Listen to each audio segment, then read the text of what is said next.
আগে তো নির্বাচন করে ইলেকশন, আমি ইলেকশন কথা বলি, যেহেতু এত আমার এলাকায় নির্বাচনের মতো সহিংস নির্বাচন বাংলাদেশে আর কোথাও হয় না। ওকে, 2008-এ এবং 2018-তে নির্বাচনের 15 দিন আগে থেকে আমার যারা এজেন্ট হয়, মনে করেন 200-300 এজেন্ট আমার হয়, 100টি সেন্টার আছে, সেখানে তাদের প্রত্যেকের বাড়িতে গিয়ে কুপিয়ে দিয়ে আসা হয়। আওয়ামী লীগের ক্যাডাররা যায় কুপিয়ে আসে তাদেরকে। ওইখানে আমি নিজে, যেখানে প্রার্থী ঘর থেকে বেরোতে পারে না, এই ধরনের একটা পরিস্থিতিতে আমার যারা শক্তি দিবে, যারা আমার সমর্থক হবে, যারা এই সন্ত্রাসের মোকাবেলা করবে, তারা তো আমার প্রতি ডেডিকেটেড লোক হতে হবে। আমরা তাদেরকে চিনতে হবে, তাদের সাথে আমাদের আত্মীয়তার বন্ধন, রক্তের বন্ধনের চেয়ে রক্তের বন্ধন থাকতে হবে। এই ধরনের একটা সিচুয়েশনে নির্বাচনী বৈতরণী পার হওয়ার পরেই প্রশ্ন আসে এলাকার উন্নয়ন বা জাতীয় আইন প্রণয়ন করা, এমপির যেটা ট্র্যাডিশনাল রোল, এবং এমপি ট্র্যাডিশনাল রোল ছাড়াও বাংলাদেশের বাস্তবতার প্রেক্ষিতে এলাকার অনেক উন্নয়ন কাজে এমপি কে অংশ নিতে হয়।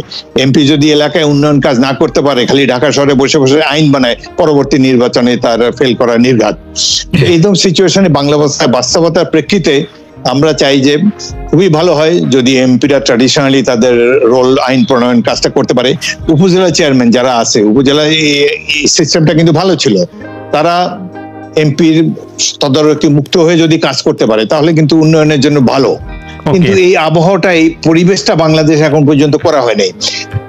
আমি যে বারবার যে নির্বাচনে জিতে আসি, বা এই যে স্বতন্ত্র হয়েও যে জনগণ আমাকে ভোট দেয় অন্যান্য দলকে উপেক্ষা করে, তার একটা কারণ হলো আমি চেষ্টা করেছি সৎ থাকার জন্য, চেষ্টা করেছি এলাকাবাসীর পাশে থাকার জন্য, চেষ্টা করেছি উন্নয়ন কাজ করার জন্য। এবং আমি এখন বলি যে এইগুলো আমার, এই যে যখন শোকজ করেছে আমার, তারপরে এই আমার প্রতিক্রিয়া ছিল।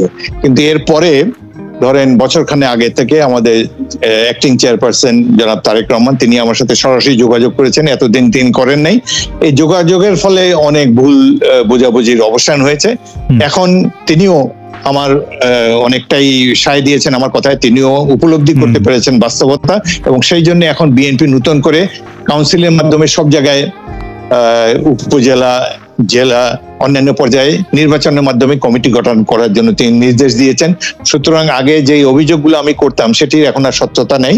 এখন বিএনপি ইজ অন ট্র্যাক, এবং আমরা আশা করি যে আগামী দিনে বিএনপি একটা ট্র্যাডিশনাল গণতান্ত্রিক রাজনৈতিক দল হিসেবে গড়ে উঠবে।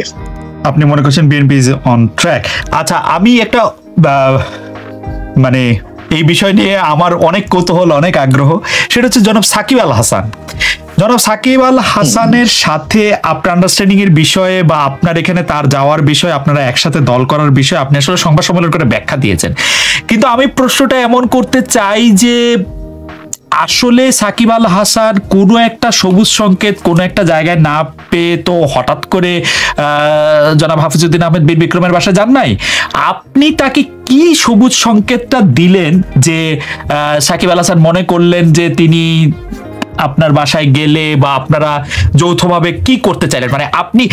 আপনার সংবাদ সম্মেলনটা আমি শুনেছি, কিন্তু আপনার পার্টটা আমার কাছে ক্লিয়ার না। আপনি সাকিব আল হাসানকে আসলে কি বললেন যে আপনি রাজনীতিতে তাকে চান, আপনারা একসাথে রাজনীতি করতে চান, কি বললেন এটা যদি একটু বলতেন।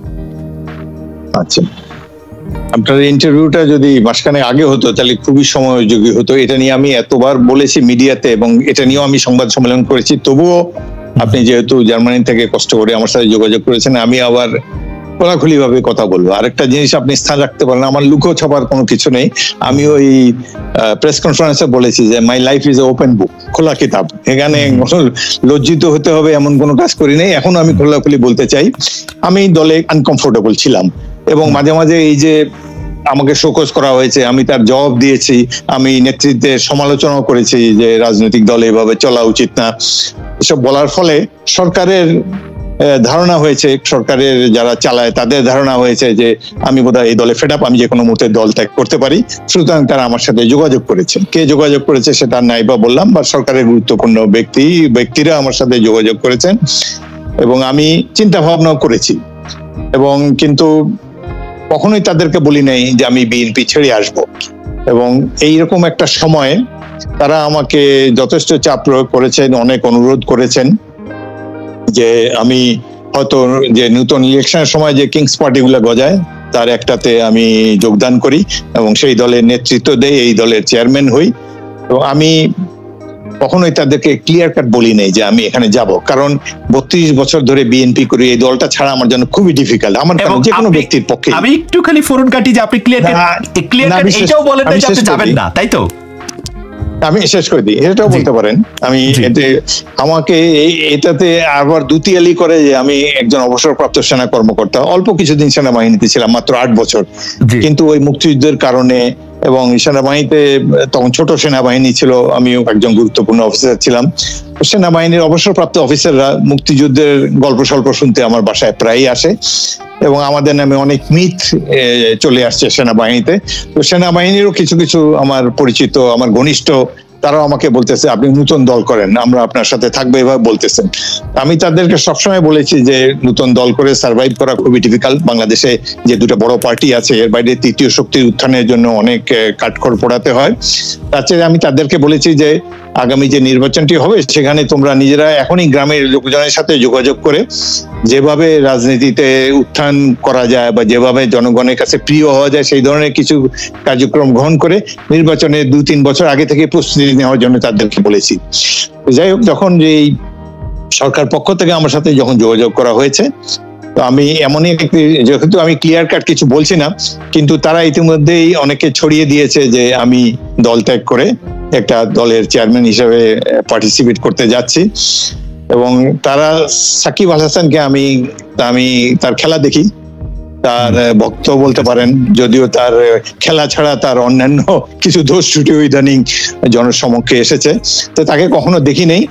বাট যেহেতু আমিও খেলোয়াড় ছিলাম, সেও খেলোয়াড় এবং পৃথিবীর বর্তমান সময়ের সেরা অলরাউন্ডার, তো তাকে আমার কাছে ওই নতুন যে ইতিমধ্যে নতুন দল বিএমএন গঠন হয়েছে এবং অবসরপ্রাপ্ত সেনা কর্মকর্তারা যারা আমার বাসায় আসতেন, আমার সাথে যোগাযোগ রাখতেন, তারা এই দলটি গঠন করেছেন।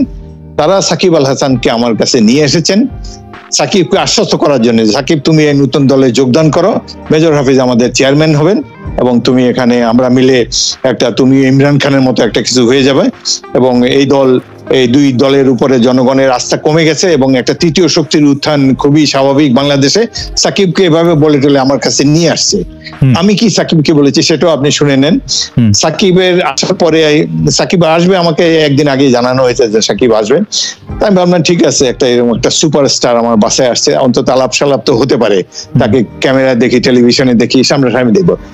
সাকিবকে আমি বললাম যে সাকিব, আমি শুনলাম তুমি নতুন রাজনীতি করতে আগ্রহী, তো কি অ্যাকচুয়াল সিচুয়েশনটা কি?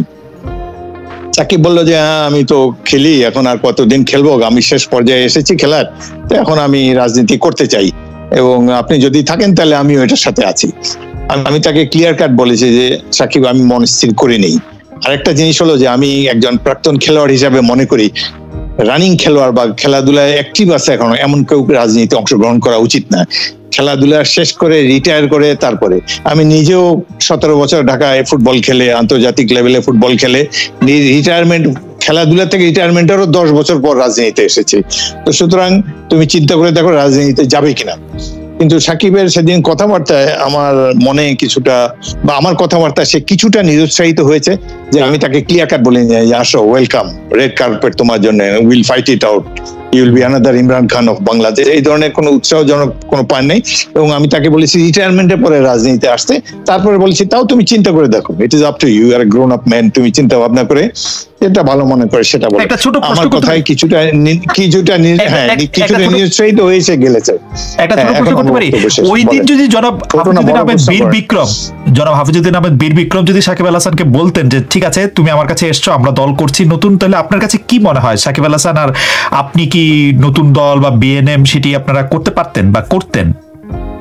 মানে আপনি যদি উৎসাহ দিতেন। আমি যদি উৎসাহ দিতাম তাহলে সাকিব থাকতো না, কারণ 2-1 দিনের মধ্যে আমরা তো 36 বছর রাজনীতি করি, কি হতে যাচ্ছে 1 মাস পরে এটা আমরা বুঝতে পারি। সুতরাং আমি সাকিব নিজেই চলে যেত আওয়ামী লীগে, এবং ওই দিন যে সাকিব আমার সাথে আপনাকে বাজিয়ে দেখার জন্য এসেছিল, তুমি আসো সম্ভবত, কিংবা আমি কতটুকু দৃঢ় বা এটার প্রসপেক্ট কি নতুন দলের, এটা সে অ্যাসেস করার জন্য সে এসেছে। সাকিব কিন্তু শার্প আছে, টপ ক্লাস স্পোর্টসম্যান, এই লেভেলে ওয়ার্ল্ড লেভেলে যারা স্পোর্টসম্যান হয়, দেয়ার আইকিউ ইজ ভেরি হাই এবং তারা দ্রুত ডিসাইড করতে হয়। তো সে আমার কথাবার্তায় নিরুৎসাহিত হয়ে গেছে। এটা কি তার কাজ? মানে সে ধরেন একজন বিরোধী দলের নেতা, নতুন একটা দল করবেন কিনা সেটি বাজিয়ে দেখার জন্য, বা নিজে এখানে যাবে কিনা, মানে এটা একটা, মানে আই ডোন্ট নো, মানে এটা খুব। না, আমি একটু ব্যাখ্যা করি আপনাকে। জি। সেটা হলো যে সাকিব তো এমনি ইন্টেলিজেন্ট, তার দেশ বিদেশে মুহূর্তের মধ্যে পদচারণা, টাকা তো অগণিত টাকা তার, মানে টাকা অনেক সময় মানুষকে আন্দোলিত করে ফেলে। এত কিছুর পরে তার হয়তো মনে ধারণা হয়েছে যে ইমরান খান হতে পারলে ওয়াই নট মি, সেই হিসাবে তার একটা চিন্তা ভাবনা থাকতে পারে। আরেকটা জিনিস সে এটাও বুঝেছে যে বর্তমানে আওয়ামী লীগের যে অবস্থা, এই দলের জনপ্রিয়তা ক্ষণস্থায়ী, এই দলের জনপ্রিয়তা হলো কচু পাতার পানি, যে কোনো মুহূর্তে একটা তক্তা উল্টে গেলে তখন তাকেও নিরাপদ আশ্রয়ের সন্ধানে পালাতে হবে, ছুটতে হবে। এটা বোঝার মতো বুদ্ধি তার আছে। আবার আওয়ামী লীগের শক্তি, তাদের মাসেল পাওয়ার, তাদের ইন্টারন্যাশনাল বেকার, এসব মিলিটলে সে কল্পনা করে চিন্তা করে দেখেছে যে তার জন্য আওয়ামী লীগ ইজ সেফ। এখানে নতুন কোনো দলে গিয়ে যেখানে চেয়ারম্যানই ডিসাইড করে নাই যাবে কিনা, সেই জন্য সে চলে গিয়েছে। আমি যদি তাকে সেদিন যদি আশ্বস্ত করতাম, সে আরো বাজিয়ে দেখতো, এবং সে যথেষ্ট ম্যাচিউর, তার সাথে কথাবার্তা, আমি বুঝতে পেরেছি যে সে বাজিয়ে দেখতেই এসেছে।